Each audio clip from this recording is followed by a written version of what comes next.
Balimao alinya kuma Mali karamɔgɔw minnu ani malien den wɛrɛ minnu farala ɲɔgɔn kan ka terror soutenir u dala u na wagati la malien amena o révélation balo de kɛ Mali karamɔgɔ jumɛn de wulila ka marfatigi ninnu bɛ wele ko terror ka taa 2011 la fo kana bila bi la malien bi video tɔgɔ de ko film terminé yara mɔgɔ caman bɛ ka Maï Ouattara kunkolo bila amena révélation caman kɛ bi dɛ malien me ka kuma aw fɛ bi vendredi 5 juin 2026. Maliens, kɛlɛ in daminɛlen maa ninnu bɔra Libi ka na u ni mercenaires camanw nana parce que ATT ko a tɛ Kadhafi janfa donc u ye ninnu dilan Sarkozy de ninnu dilan ka na u nalen u ye groupe camanw mais u ka hakilinataw tun tɛ kelen ye u bɛɛ jɛra k'i tɛgɛ di ɲɔgɔn ma Munjawo kun b'a la Amsardini kun b'a la MNLA kun b'a la MAA kun b'a la a bɛ se ka kɛ groupe wɛrɛw b'a la n hakili tɛ minnu na dɛ ne bɛ groupe 4 de dɔn groupe 4 olu de farala ɲɔgɔn kan malien a ye kuma in lamɛn dɛ ka Mali armée gosi k'a gɛn ka bɔ Kidal k'a gɛn ka bɔ Gao k'a gɛn ka bɔ Tombouctou u bɛɛ kɛlen ka kɛlɛ kɛ tuma min na u farala ɲɔgɔn kan jɔn do indépendance discours kalan o de filɛ Mali ministre le ministre malien de l'extérieur Moussa Ak ale de tun ye terror ka porte-parole ye aw tɛ ka bɔ ko a bɛ kuma kɔrɔ ni fɛnw fɔ ne bɛna ko kɛra cogo min na fɔ malien bɛɛ ɲɛna malien u nalen u ye indépendance kuma fɔ Yada Agali ka mɔgɔw Amsardini ani Munjawo mɔgɔw olu ye MNLA olu ni MNLA bilara ɲɔgɔn na Gawokaw o wagati olu ko k'olu ye Sulamaw de k'olu mana mɔgɔ faga kama k'olu bɛ fɛ ka na ni sariya de k'olu bɛ Silamɛya de la a wagati Gawokaw faral'u kan yana ka se Maï Ouattara ta ma Gao jeunes bɔra ka tɛgɛrɛ fo Gao kelen kelen Gawokaw farala Munjawo kan ka MNLA gɛn o ma kɛ yan o kɔfɛ malien caman kun ma faamu n bɛ fɛ malien ka kuma in lamɛn de i jugu parce que kuma mɔgɔw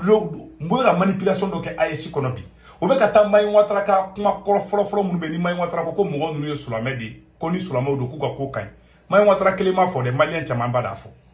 mɔgɔw kun ma ko in faamu de a wagati la est ce que a y'a faamuya mɔgɔ caman bolo ko Silamɛw de don u nana u ye geste dɔ de kɛ Gao u taara u ye Gao sécuriser bilahi Gao hali n'i ka wari binna dugu ma zone t'a ta Gao ka Munjawo wagati min na Mali armée kalo 6 kɛ ou kalo 8 kɛ a tɛ taa Gao u ye Gao ni Tombouctou ni Kidal minɛ na wagati min na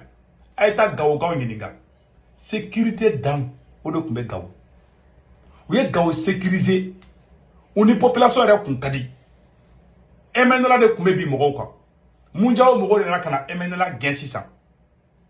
k'olu ye Silamɛw de ni mɔgɔ bɛ fɛ ka na Bamakɔ olu yɛrɛ b'u accompagner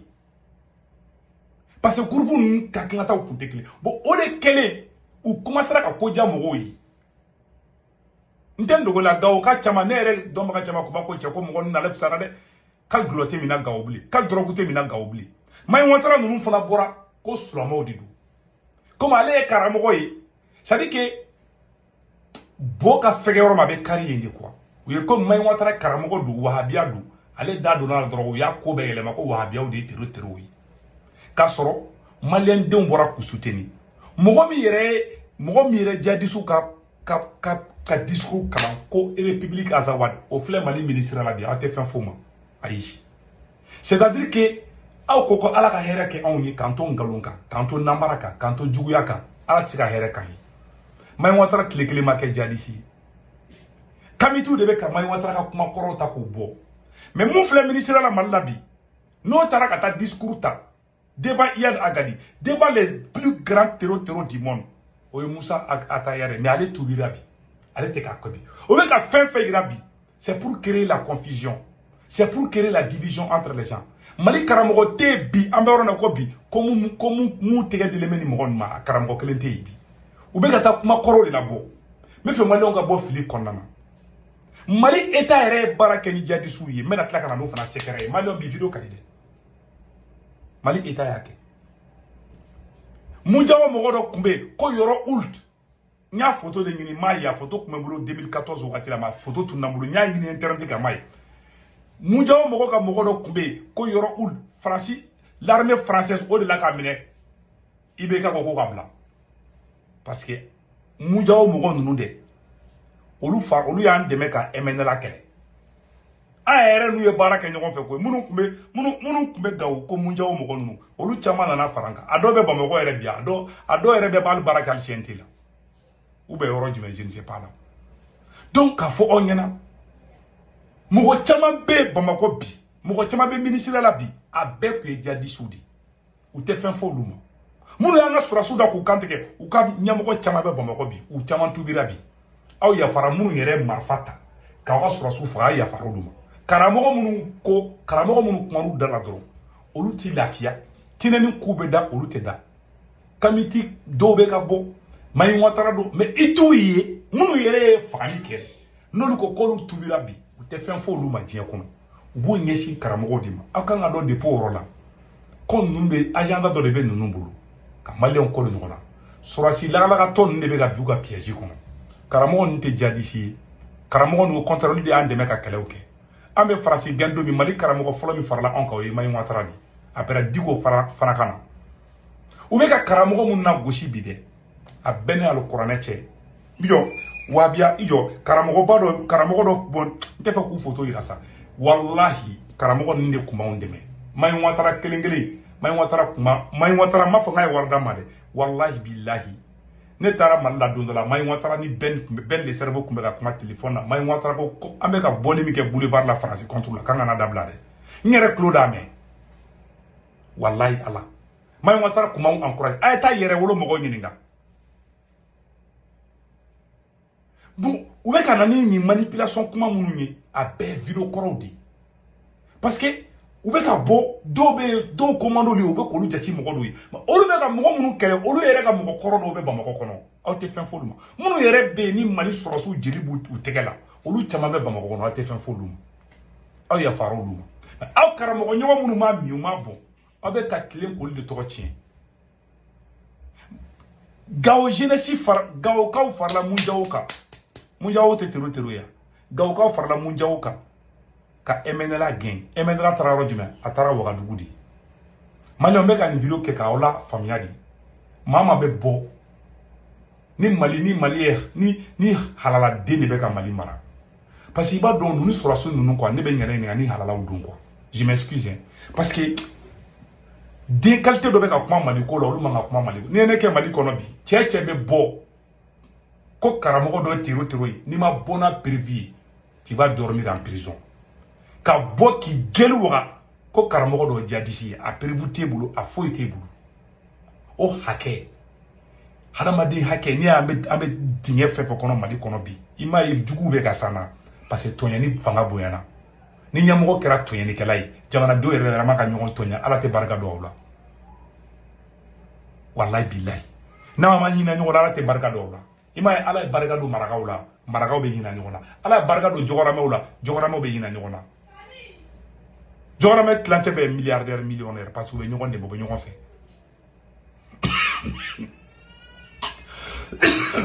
o ye exemple frappant de ka fɔ an na donc u bɛ ka kuma minnu fɔ bi ko Mayi Watara ye tero ye nkalon de don Mayi Watara ka kuma kɔrɔw de bɛ yen u bɛ ka segu de kan don o don u bɛ taa Mayi Watara ka kuma dɔ bila Mayi Watara bɔra de ko minnu filɛ ko silamɛw de don ko n'u nana ala ko de la ko ka d'ale ye mais Mayi Watara kelen m'o fɔ o n ka Gawokaw y'a fɔ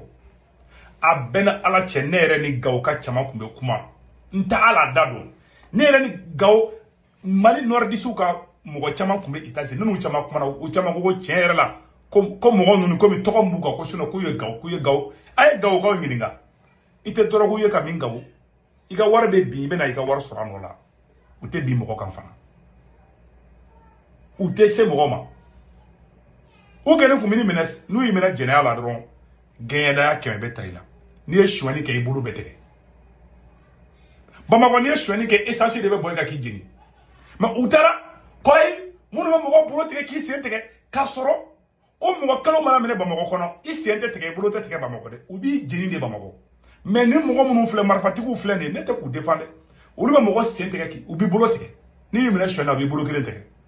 Bamako ni na shona essentiel de be boy ka ki jeni ou be bi chi ki fa mais nous ti chi ki fa nous bi bolo de tege i bolo kelen ga tege ani ka essentiel boy ka ki jeni jumene kai. Bonne question. Ni maintenant Bamako sukuba la bi ke sho e zodi wallahi wallahi bi fa mais ni binaga mo yi mina ke be shwenna bi bolo tegedi donc anga mani hakili ne manu na wakati malien chama sonu yede ne le tlekele so wi ne go ngu begli mais wi mu ge na kai ne bo kan fo wi gawo nettoyer net ta gawo ga yinga dro armée française na domina ka gawo libéré glomina chama bola ki ngesi bardema ko wala ko glone ke beni ngulu fa wi mo éduquer re di mo chama duti ki chama yafo ko wala bila ko c'est bien gawo kaw yitege duma français n'allait français ou parce que intervention mais la secret de France malien ngena français n'allait intervention militaire là français terreau do ta ko fara ere kan no e emenela mo wi ani amsardini mo Mali autorité barakeni munjaoui Mali est groupe armé do formé nte fe ku togo fa groupe armé do a ben korona cha be ko munjao mo korodi Mali état e wardi terreau ma ku bla ka terreau were kele o kera ne re bo kalama Musa Jawara oke terreau do ye marfa bla kana bi ube CNT la au te fen foluma Mali on be kanike ka wala famia bi juguya kelen me Mali kono hasidi denya kelen me Mali kono nama ba ko ranteta nyefe may watra tele kelema ke jadisi wallahi mamunu nana wo ku nana sulamiala ale etc bi ale boloko unana nyumadeka mo nunu be do ika ube mun fani mu bu kono te kelenge mais bi est ce que mo be ku soutenir machite ku soutenir o kuma kelen me bora may watra da billahi dongo do be kelen ku ji kamiti wa fluka pazuka munu te wahabia fo be klinga je fambe neni panafricain do kuma ko ne mako kuma ko may watara terreau dia ne waide may watara de Assimi Goïta défend embargo kele malika ima ye ala Assimi barka ba Assimi kele na médaille di may watara ma Abdou Niang de bora ko may watara terreau yi o mamene depo do ne somina ngonu be WG la Ambargo be Malika domina Abdou Niang kumeka CEDEAO de deme Mali contrôle may wotara de kumeka Mali défend o saraga den keleme na kana reke transition de baka ka tla ka may wotara la goji ko de transition jugu ko de terreau yi bo arab se ka barga do fanga la chugo jume sorasi be tende de il y a pas plus médiocre qu'un militaire et may Moussa Traoré ka mogo ye dibi silami na domina Dibi sila kumbe erebelu la jole ka esasi kuda kono kalmetike ka jini o patriotique ba o menena surasu bulu katla ka erebel de bla ko o humilier dibi sila be sa domina kulushitala gulugitala asaraiti ate surasi don billahi tallahi tani mi harama de miri bali ni ba ngini to ta surasi kunda surasi bete wallahi billahi uyo ke dibisi lasla donc kuma munu be ka fobi ni misiri la wa biaw abe ko koro da be video koro bi munu ere anga sura da ko kanti ko fle ba mako kono bi a ministre be a député ou bebe a te fin fo la bon quand on namara to dia ko la ala se ka barka do na Mali état ere baraka ni munjawo yo be armée française yoro old mine 2014 ou 2015 didu ka yoro old ne munjawo moko ka moko badolo ka mine ebe ga ko kan se ka mine Mali état ere baraka ni jadi suwi o kara ka teme ka baraka nuye Mali on etekere foku mais ne tout fait de mo kara ka teme mais may wotara farasini fla dube saba foto taro ta sanko yala ubuki yala no de fambe ka sulame ala goshinoi ha wahabia adonta bota o be ka dofo wahabia mo munu yere marfata katla ka ni sigi ba makolu ate fe fo luma munu me ko sponsoriser ate fe fo luma Bon tant que an bɛ nin siga la kɛlɛ in tɛ ban ala tɛ barika don Asimi ka fanga na n'a kɛra kɔrɔ ne tɛ ala ye wala bilayi ni bingani walo de bɛ ka kɛ jamana kɔnɔ ka jamana denangolon denw ɲamadenw sogoloni denw olu de bɛ ka halaladenw kɛlɛ bi den minnu bɛ wololi kɛra eretari ye jamana ma olu de bɛ ka taa halaladenw kɛlɛ bi o jamana bɛ se ka barika don la jamais ne bɔra vidéo la malien ay vidéo y'a partager ni vidéo éclaircissement de ka fɔ n ɲɛna malien den tɛ Bamako kɔnɔ ko mun ni ninnu bɛ ka baara kɛ bi ko Mali karamɔgɔ de don a tɛ yan karamɔgɔ kelen tɛ yen bi karamɔgɔ caman ye kuma caman fɔ ka tɛmɛ o ye tiɲɛ de mais bi ce n'est pas le cas Maï Ouattara ye halala di Maï Ouattara monument de kan ka jɔ Mali kɔnɔ Maï Ouattara yɛrɛ wolo de wallahi billahi ni ni fanga kolon den tɛ Maï Ouattara ka Mali karamɔgɔ tɛ yen mun ye Asimi dɛmɛ ka tɛmɛ Maï Ouattara ka karamɔgɔ kelen tɛ a dɔ ka bolo kɔrɔta embargo wagati la a ye taa Maï Ouattara ka vidéo kɔrɔ lajɛ Maï Ouattara ka vidéo dɔ bɛ yen u bɛ se ka a ka vidéo manu yɛrɛ bɛ k'o bi ko ni maa ma ko k'i bɛ coup d'état kɛ Asimi na wagati la ko i ka yɛrɛ ɲininka ne ye mɔgɔ modèle min Maï Ouattara a tellement parlé ala an ka vidéo in bila tan c'est à dire ɲamadenw de bɛ ka na halaladenw kɛlɛ quoi denwolodenw ne ma vidéo bila dɔrɔn n bɛ ɲini ka kasi quoi c'est à dire ninnu tɛ se ala tɛ se ka barika don ni fanga in na bilayi tan Maï Ouattara de bɛ na ni Bamakɔ bi Asimi tɛ fɛn b'o la k'a buruja fɛn tɛ b'o la maa min y'i dɛmɛ kunun wagati min na ka kalan ni ma vidéo bila n bɛ kasi c'est à dire ni ɲamɔgɔdenya ko de bɛ ka kɛ an ka jamana kɔnɔ sa ni min jara a k'an bɛn c'est bon